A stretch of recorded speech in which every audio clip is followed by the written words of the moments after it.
at the end of the day, all of this to me, while it's really fun and is exciting and is cool, isn't as fulfilling and doesn't provide the same amount of joy as I realize.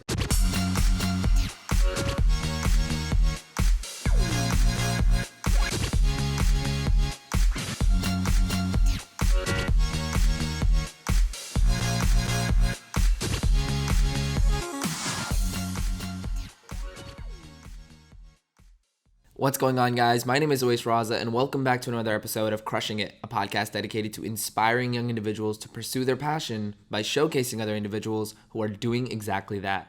Again, I'm your host, Jessie Curneal, but before we jump into today's guest, I want to give a huge shout out to this season's sponsor, the Herb Keller Center for Entrepreneurship here on campus. They are the starting point and launchpad for everything related to startups. So whether you're looking for founder resources, you're looking to pitch practice in front of mentors and investors, or you're just looking to get travel grants to travel to business competitions, they are the place to go. So make sure you check them out in the link in the description below. And if you can't find a way to connect with them, leave a comment below and we'll go ahead and do that for you. I also want to thank our other sponsors, the Blackstone Launchpad, a cross-curricular hub for entrepreneurship here on campus, and ATI, a deep tech incubator that services early-stage companies at UT Austin. Now on to today's guest. Today's guest is a man of many talents. Over the past few years, he has accumulated over 7.1 million views on YouTube and over 100,000 subscribers. He can sing, breakdance, and play the guitar, all while teaching hundreds of people online how to do flips. Please join me in welcoming Christopher Tung. Thank you so much for being here, man. Thank you for having me. Yeah, of course, man. So you're kind of like a daredevil, right? Based on your YouTube videos, you do some pretty awesome and crazy things. Is there anything that scares you? Oh, man. Yeah, a lot of things. I mean, whether it's just trying a new flip or doing something out of the ordinary. I mean, I'm scared about normal things, whether it's being on a podcast interview like this or going and starting a conversation with somebody new or being willing to kind of voice my opinions or my thoughts, all of that, you know. What about like something that like absolutely freaks you out? Like it doesn't have to be like a situation, but like bugs or something. Like, oh, gosh. Actually, yes, bugs. Not all bugs, but the big ones, you know, if you wake up you love and, the small ones? huge spot. You know, all God's creations, right? But at the end of the day, I'd rather not have to have bugs everywhere I go. But they're good for the ecosystem. Are you trying to make this environmentally friendly? Are you trying to promote yourself as an environmentally friendly person? Oh gosh, no, not really. I'm just I'm making a general observation. I can't be too one-sided. Got to keep an open mind, right? Okay, awesome. Yeah. Well, you have a lot of talents, man. You know how to like flip. You know how to do YouTube. Like I consider those separate talents because a lot of people, just think of it all as one. Like I talked to Patrick about this, and a lot goes into doing YouTube, right? Mm-hmm. Like it takes a lot of persistence. The little edits that you do, the nights that you stay up, mm-hmm. like filming and like editing and doing everything, it takes a long time, right? Right, totally. But one thing that like sticks out with you is that like where did all this start? Like nobody understands that necessarily mm-hmm. because they all only see like your YouTube videos blowing up and popping off, but they don't understand where you came from and how you got started. So how did this start for you? Yeah, so I guess I can go into a bit of detail on the YouTube videos as well as kind of what I did the YouTube videos about, which is teaching people how to do flips and then just, doing flips in general. But it all probably started around 8th grade, which is actually when I started to learn how to flip. And it happened because I had a bunch of like really close guy friends and they sent me a video or multiple videos and they're like, hey, check out these people. And it was a bunch of dudes running across rooftops, parkour. The parkour era. Exactly. It was the parkour era right when it was blowing up and people call them urban ninjas and all these different things. I was like, whoa, that's really cool. I don't know if I want to jump across building to building all the time, but they're doing some cool flips and I think that'd be really cool to do.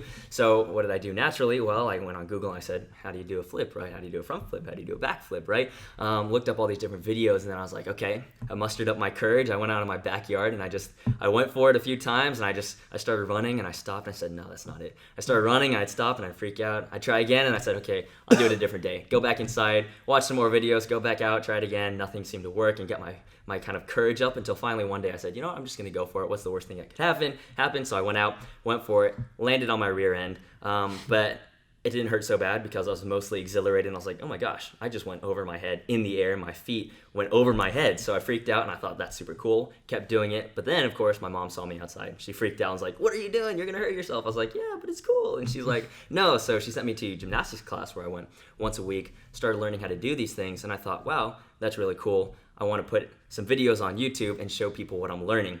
But then, did you ever like feel like when you were doing that initial flips like that you would land on your neck? Yeah, I mean that's definitely a huge fear, which is why I tried and didn't do anything, ended up going back inside, went back outside to try again, went back inside, went back outside. But it wasn't until I did that first flip, landed on my rear end, and then realized I'm okay, I can do this again, and kept trying to where it actually broke that initial barrier of fear. Okay, and you went to gymnastics, right? How influential was that in like what you ended up like doing on YouTube? Yeah, that was pretty influential in that I received kind of formal training. So, you can learn a bunch of different things, a bunch of different ways. So you can do a front flip one way, 2 ways, 3 ways, right? But at the end of the day, there's usually a proper way to do it when it comes to form and, a better way to do it so that way you actually don't hurt yourself. So that was really important to help kind of refine the form and the technique of doing flips. But what I actually do on top of gymnastic training is called tricking, which is a form of martial arts gymnastics. So things are done at a weird angle that normally aren't done in gymnastics, such as going over your back is in gymnastics, but in tricking, you might go over your back and over your shoulders. So you might do things on weird angles and weird slants. So those I watch YouTube videos on, would try it in my backyard, but then did the gymnastic stuff once a week in the gym. So that was important. But then, I guess going back to YouTube, how did that come about? Well, I thought to myself, wow, I'd love to upload some videos and kind of share what I've been learning so I can be like these people I've been watching on the internet. But then I thought to myself, nobody's going to just look up a video of a random kid doing a front flip. I was like, so maybe I can just teach people what I know, and that'll actually get people to watch and learn what I'm doing. So that's what I did. I started uploading tutorials, and that's kind of how it all got started. And when did you realize you were onto something? Because most people, like, they'll upload for a long time, and then they don't get anywhere, and they're just like, they quit really quickly. So did you like upload for a long time, or did you just put out that first tutorial and it blew up? Yeah. Oh man. Well, the first tutorial I uploaded was how to do a backflip. And I really was thinking like, okay, what do I do with this? How can I do it? So I watched a bunch of different tutorials on how to do a backflip, and I thought, okay, what are these tutorials really good at, and what are some of these tutorials not really so good at? And I thought, okay, well, how can I put something together that takes all the different good aspects and then add some different ideas in and create something that will hopefully provide some value to other people who are trying to learn a backflip? So I eventually created the video, I put it out, and then I did a bunch of research like, okay, how do I make this thing pop up when you look up how to do a backflip? How do I get people to click on it? How do I drive engagement and get people to start commenting and sharing with their friends? And of course, I knew nothing, right? So I was just trying a bunch of different random things, and I don't think there was ever a certain point where I thought, wow, I took off, or oh wow, this video really reached a bunch of people, until it was kind of gradual and I looked back on it and I was like, oh, there's actually quite a few people who looked and have viewed this video. So I don't know that there was a particular aha moment, but rather just kind of a gradual stream. And even today, I look at my videos, I'm like, oh, it's really cool that people have watched it, but I don't really consider myself to be a big deal or necessarily huge on YouTube. Wait, so when you did start posting videos, when did it become like consistent, when you like realized that, oh, I can like do this, I can start creating tutorials for everything that I'm doing? What was that moment like? Yeah, well, after you upload one video, or you upload a second video, there's a certain point where you think, oh, like people are actually clicking on this video. That's kind of cool. And some people even think it's good. And you're like, wow, that's amazing. So maybe I should make more videos. And so eventually, over time, after uploading 1, 2, or 3 videos, and I noticed that people were actually clicking on the video, which to me was a surprise because, I share it with my friends, I share it with my family members, and I'm like, wow, look, I got some views, but it's all from people I know. But eventually, as more people start discovering you who you don't know, and I guess they're kind of strangers, it kind of gives you a bit of motivation, and you're like, wow, okay, so this is something that actually is working, right? And so at a certain point, let's say when I reached like 100 subscribers, I was like, wow, okay, this is kind of something that I enjoy doing, and this is something that's actually working. And at that point, I was able to start uploading more and more. Okay, and you did take a break for a while after you had been doing this for a long time. Right. What was the cause of that? Right. So I think the break, if I remember correctly, happened as I entered college. So that transition from high school to college. A lot of different things were going on, right? I mean, you've got to figure out where you're living, you've got to figure out what classes you're taking, figure out how to stay on top of your school, figure out how to make new friends, and so all of that kind of accumulated and took away from time for me to be able to go out and shoot videos. And of course, when you're in a new environment, you got to find a new place to film and then figure out the time to actually put that together. So that's kind of one of the biggest reasons for taking a break. Okay, and you did like create like an entire video about it, and you said that like there were a lot of things that you did during that break that you were really, like proud of, right? What were some of those things? And do you like look back and think that, like I'm really, really happy that I took that break? Or is it more of why did I stop? And like, I should have like stayed consistent and grown this into something bigger. Yeah, I think there's a lot of pros and cons to taking a break. I think a lot of the pros were, of course, getting a lot of time to actually develop myself in terms of personal skills, friendships, and pouring into other things that I enjoy and other hobbies.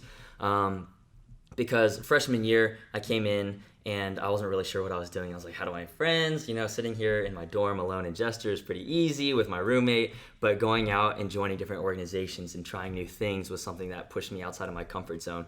So it would be really easy for me to kind of stick back, make some videos like old times, and not really go out and seek new experiences. But being able to take a break allowed me to go out and make new friends, join organizations, have some leadership positions, and then try new places around Austin, whether it comes to restaurants or different things like the Greenbelt.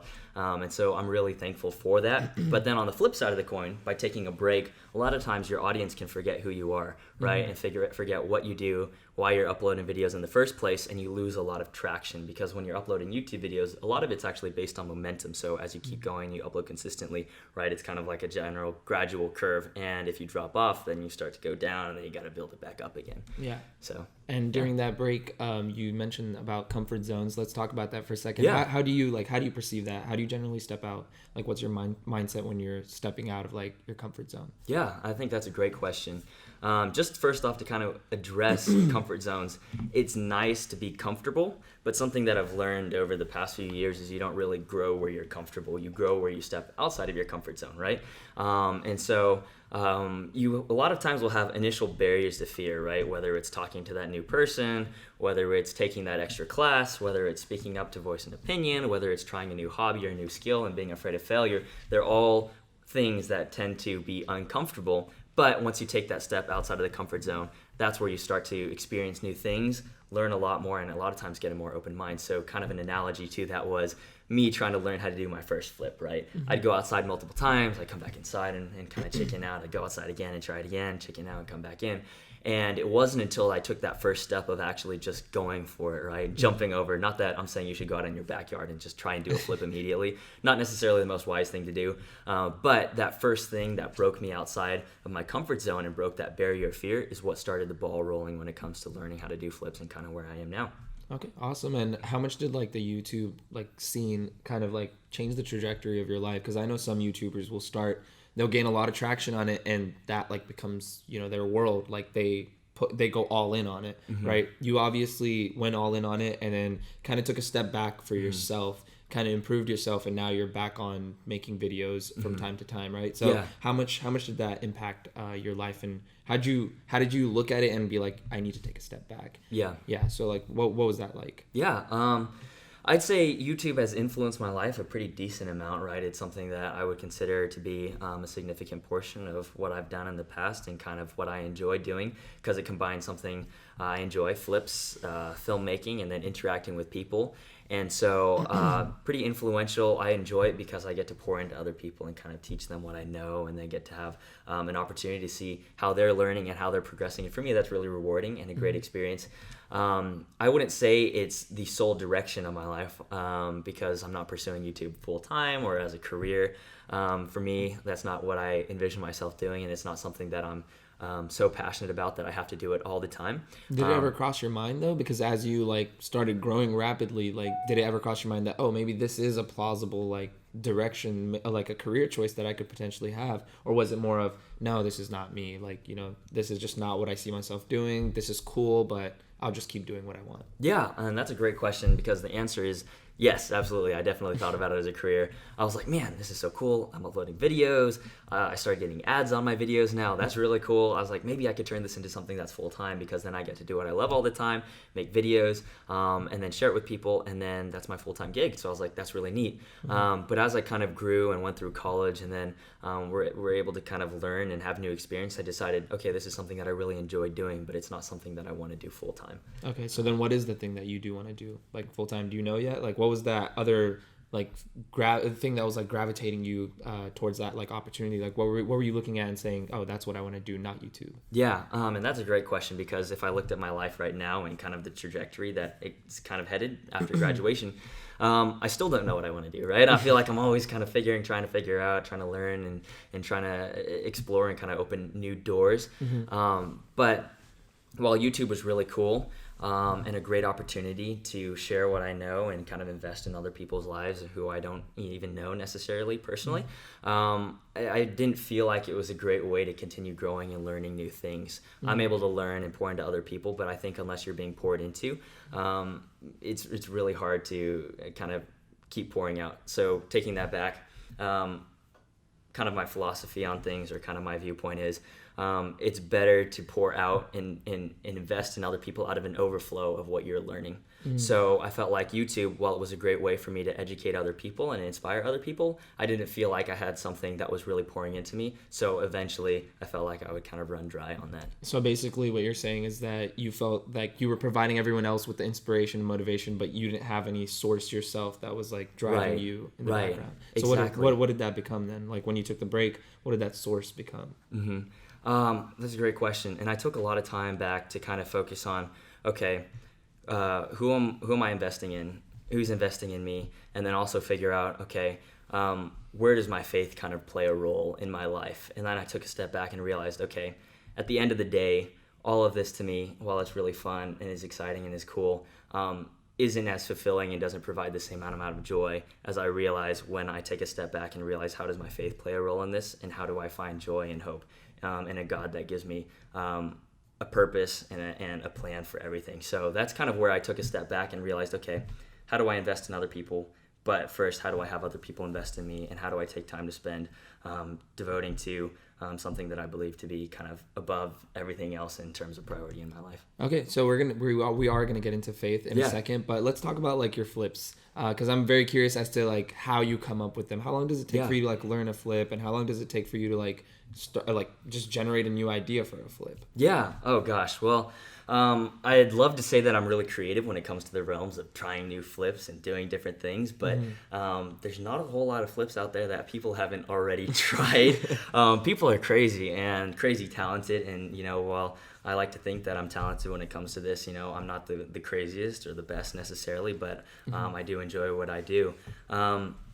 I think it takes different time periods and different time frames to learn different skills and different flips. For example, a cartwheel is easier to learn, and you can learn faster than, say, going to a backflip. And a backflip is easier to learn than trying to do a backflip with a full twist. So a lot of these skills are all progression based. So you start with one thing, and then that builds onto the next, which builds onto the next thing, which allows you to try something completely new, right? And so it really depends. I'd say, the backflip took me, a couple to a few weeks to learn at first, but then when you add a twist, that takes a whole nother few weeks to try and get down. So it really depends and varies. And sometimes there's certain moves that just don't feel like they click, right? So sometimes you're like, oh, wow, I did that on my first try, or I did that on my fifth try, and it felt really good and really natural. Other moves you might do 100 times, you're like, man, I just don't feel it. Like, it just doesn't feel like it's happening. And do you like, when you feel that after, like, you've tried it 100 times, is that kind of an indication that that's not, like, a good flip to try? Or, like, do you just keep going? Man, it depends. Once again, it comes down to an issue of motivation, right? Because if you have a ton of motivation, you keep trying, and eventually you might get it, right? But let's say it's not something that's super important to you, and you're not as motivated, then instead of trying that over and over, you might shift your focus and try a different skill. Okay. And like I mentioned off camera, we had Patrick on earlier, and he was talking about Ninja Warrior, and I saw an Instagram clip of you there as well. Were you, like, interested in, like, competing as well, or, like, what was that like? Oh man, not so much interested in competing, but more so just kind of curious about trying the course and seeing what it was like, and supporting Patrick as well. So Patrick and I drove down to San Antonio together to try out the course and do the obstacles. So for one, I was there to kind of try it out, and I was like, wow, this is a really cool experience. I wonder what it's like to actually be there and see the course in person. And on the other hand, it was, okay, how can I get Patrick there too? So he can practice, he can train, and then I'll also be able to support him and encourage him in that time as well. Okay, and both of you guys are content creators, right? And I've asked Patrick this as well. What's, like, something you go through as a content creator that most people don't see? Oh man, I think one of the biggest things Well, gosh, there's a lot of different things I think that goes into feel content creation. Feel free to. I think starting at the very beginning is idea, right? When it comes to brainstorming ideas, everybody thinks about, oh yeah, you just come up with ideas and you upload it. But when you're doing content creation that revolves around creating tutorials and educating or entertaining, it's very different than, say, just doing content creation for vlogs. While vlogs are really hard to put together and take a lot of time and energy, a lot of times, that's different from coming up with a list of ideas to do when it comes to educating or inspiring. So brainstorming is a really big part. Not saying that vlogs aren't as much brainstorming, because people who do that do plan out their days, and it's huge. Yeah, I mean, I've watched a few YouTubers that talk about, like, after like daily vlogging, like they stopped it. They stopped it for the sole reason that they would plan their days around the vlogs in a way, right? Like, so they were never doing things that they wanted to do. They were doing things that the audience wanted to see, and that would provide good clickbait, or either would provide some sort of way to get more attention to their videos. So it became more of they're living their lives for someone else instead of for themselves. So I can see where that comes. Where you're coming with that. Right. I mean, because like for vloggers, it's kind of like if you have a friend in town who's visiting, you don't want to just hang around all day and just do the normal things. It's like, oh, let's go take you. Like, so if someone comes and visits Austin, it's like, oh, I gotta go take you to Franklin. Oh, I gotta go take you to Barton Creek. Oh, I gotta go take you to see the graffiti park. Right. So you do all these different things, and I feel like that's kind of the vlogger's life, is constantly every single day trying to go and do the biggest thing in the city. Exactly. So that's tiring. You put together an agenda, right? So those people have huge energy, obviously creativity as well. So I don't want to discount that fact. But content creation, brainstorming ideas is huge. And then, of course, the amount of time it takes to actually film and edit.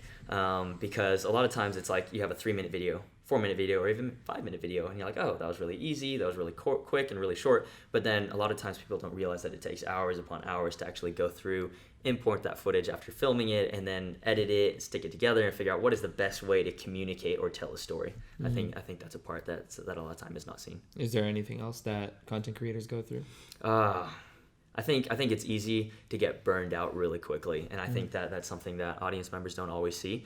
After you create enough videos, it's really easy to think, okay, this was really fun, but now I'm kind of tired, and it's kind of feeling like a chore at a certain point when you have to keep uploading and keep creating videos. So a lot of times people don't see that. So it's funny that you bring that up, because even though we're doing like this podcast, right, and it's not necessarily like a YouTube video, or it's like nothing like that, but I think this applies to everything, whether it's like going to the gym or pursuing like YouTube, or even doing like a podcast. I think over time it gets hard, because you suddenly, like, in the beginning, everybody has motivation. That's what we talk about in like the entrepreneurship community. Exactly. It's like you're very excited about starting your company, and it's like you're doing everything in your ability. But over time, the barrier of like getting to the next level gets more and more difficult, and that's when you need to like realize what made you start. Exactly. Like, I know for me, I've never disclosed this, but anytime anyone's like very supportive of the podcast, or like they say something really nice, I'll like screenshot it and I'll put it in like an album. And it's That's like awesome. Anytime you feel like you're down, or like you don't know why you're doing what you do, you understand that A, there are a lot of people that are benefiting from what you're doing, and B,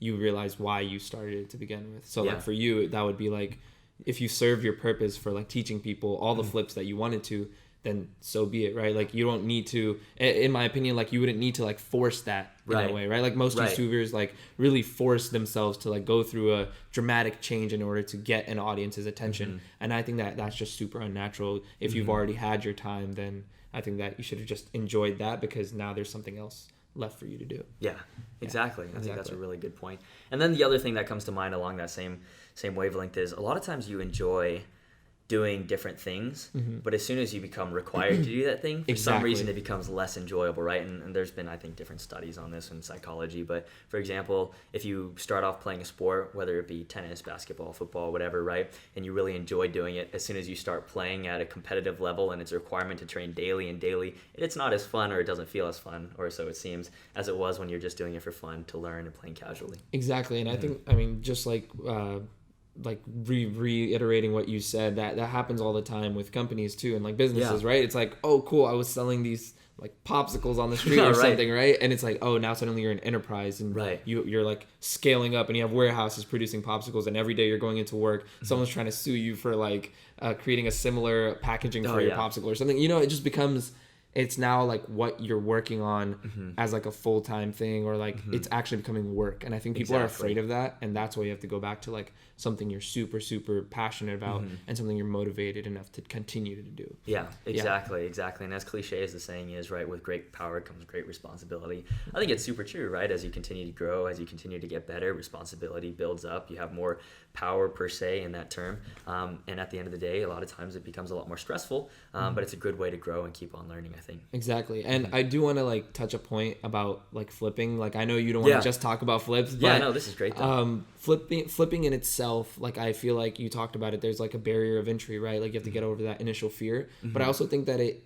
takes a certain amount of confidence, right? It's not just fear. It's like, I think of it as a spectrum. It's fear, then there's the neutral area, and then there's like confidence, right? Yeah. And getting over the fear only gets you to this point, Yeah. and then you need confidence to get the rest of the way. Exactly. So has like flipping, like I'm sure you gained a lot of confidence from being able to do all of those things. Have you been able to apply the confidence that you got from flipping to like other areas of your life? I think the answer would be yes. Not so much so in a direct way, but more so, I guess, in an indirect way. I think that's a great point you actually brought up. So let's take the flipping analogy, right? At the beginning, there's a huge barrier, right, which is fear. And as soon as you get over that fear, it doesn't mean that you're immediately confident, right? There's still this neutral zone where there's still a little bit of fear, but you feel like you can do it. But it isn't until you practice enough to where you can actually move into that confidence zone where you're like, oh yeah, if you asked me to do a flip on concrete, I'd gladly go for it, right? Is it muscle memory?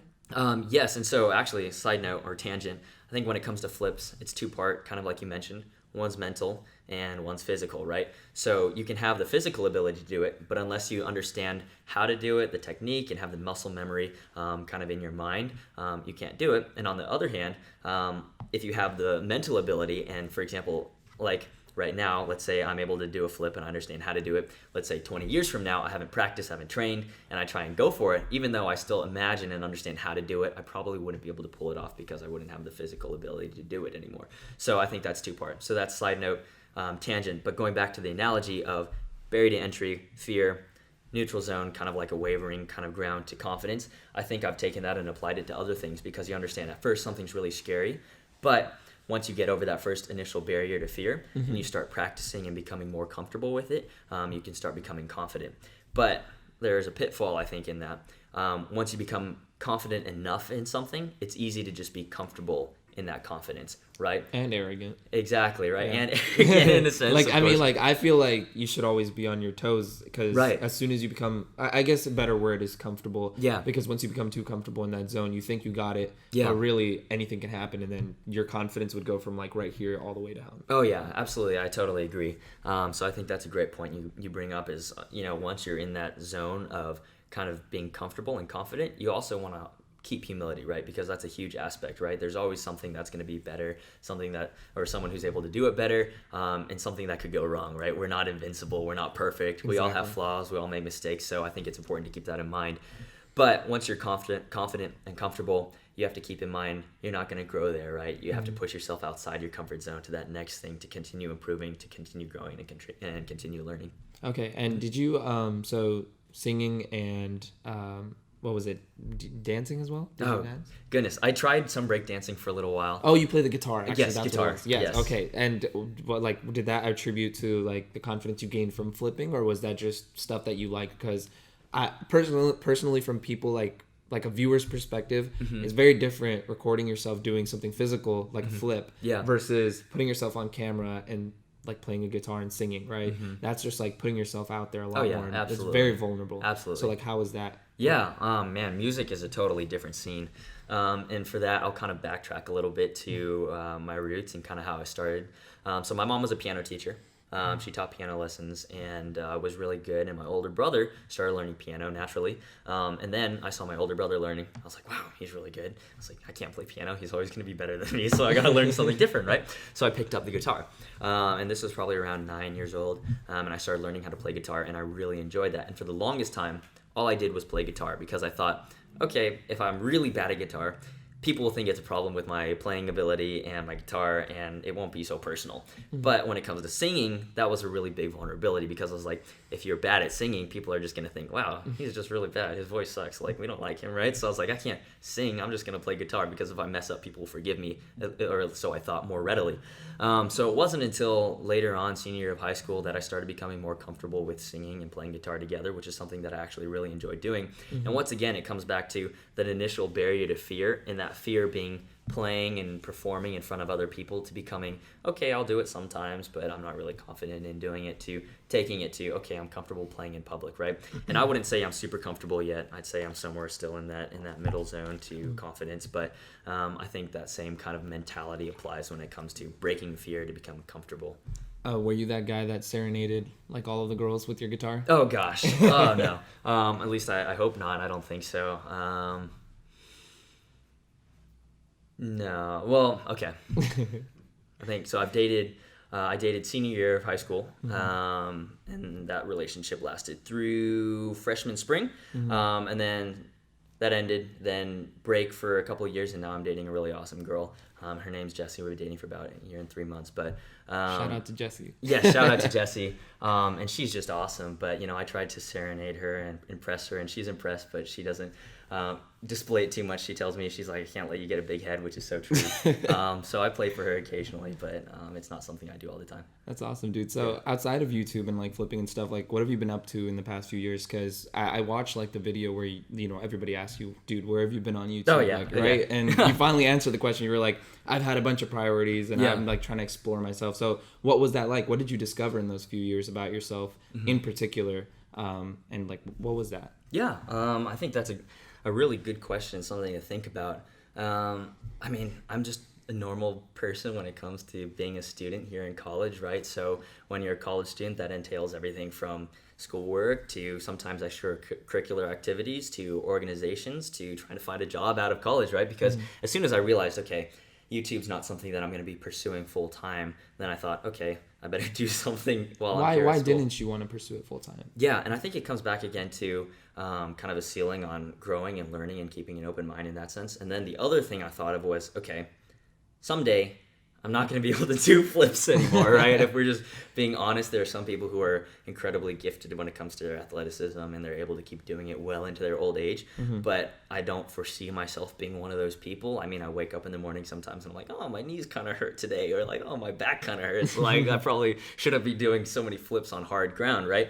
And so once I realized that too, I thought, okay, long term, I don't feel like this is something that I can continue to pursue, especially because someday I'd like to have a family, be able to support a family. And I think with that comes some sort of financial security. And I didn't see financial security as being a huge thing when it comes to pursuing YouTube and what I'm doing full time. So that's one of the reasons why I didn't pursue it as well. Okay. And well, here's a theory then. Yeah. What if instead of, like you're going to grow old and like you can't do flips anymore, what if you did the flips and like continued growing your YouTube channel until you got a certain amount of revenue, use that, invested in real estate, got that going, and then you'd be financially secure, and then you could even be like a flipping instructor or something. I don't know. I feel like there's always some sort of path that you can like pave in a way and still like get what you want out of it. Did that ever cross your mind, or was it more of just a stagnant, like you were pretty determined to make that decision where you weren't going to do that full time because you didn't want to mess your back up over time? Oh gosh. And actually that's a really great idea and a great point you bring up. And I actually did think about it. There was one semester, I want to say it was my sophomore spring. I took my first marketing 337 course. And I remember I met with my professor and I said, hey, I've got this YouTube channel. Like, I've thought about turning this into a business, or, basically taking the brand that I have and figure out a way to monetize it outside of advertisements, whether that be through a clothing line or something similar that a lot of, I guess, different influencers on the internet do with their brand. And so I talked to him about it a little bit and I thought, that's a really cool idea. But then after mulling it over in my head a little bit more, I thought, this is not something that I'm actually as passionate about. And so I thought, okay, what else is out there? And so when it comes to that break, that a lot of times was exploring and figuring out what's going on out there. And so going back to the original question of what was I doing and why was I gone? I was being a student. I was learning. I was trying to find internships. I was trying to figure out how to get a job offer. I was trying to figure out how to interview. I was trying to figure out how to record music. I was trying to figure out a lot of different things. And Are you telling me Christopher Tung is a normal guy? Oh yeah, 100%. I know it's a shocker. I'm just a human. I'm kidding, no. But yeah, totally just a normal guy. And so people are like, what have you been doing? You know, why haven't you been able to make music, or not music, but flipping videos and flipping tutorials? I'm like, oh, I'm a college student. I've got If you exams. don't mind me asking though, who was your marketing professor? Bill Peterson. Oh, okay. Bill Peterson. I think Joshua Bunting or something like Oh, that. yeah, There's his name another sounds really one, familiar. and he's pretty strong in the entrepreneur scene too. Got it. Yeah, but judging by your Twitter, right? Like I went through it, and it's like you're a pretty religious guy, right? And how much of your success so far, whether it be YouTube or whatever you've done in your life so far that you're really proud of, how much of that do you attribute to God, and like what does that like play, like your faith? How much has it played throughout your life? Yeah, and that's a great question. And I attribute all of it to God. In my personal kind of viewpoint and kind of what I believe, I understand that God is all powerful and that I am here as a person, and you know, what right do I have to kind of speak back to him and say, how come you didn't give me this gift, or how come I'm not able to do this, or why have you given me this responsibility? But rather kind of taking a posture of humility and looking at that as, okay, God has a purpose for my life. God has a plan for my life. And in everything I do, I believe that God is going to, you know, provide. And there's a book in the Bible called Matthew, and there's a chapter called Matthew 6. And in it, it says, do not be anxious. And it basically goes and says, hey, don't be anxious. God created everything. God even sees the birds, right? God understands that if a bird falls from the ground, God sees that. The birds don't worry about what they're going to wear the next day or where they're going to get their next meal, but God provides. And are you not of more importance than the birds?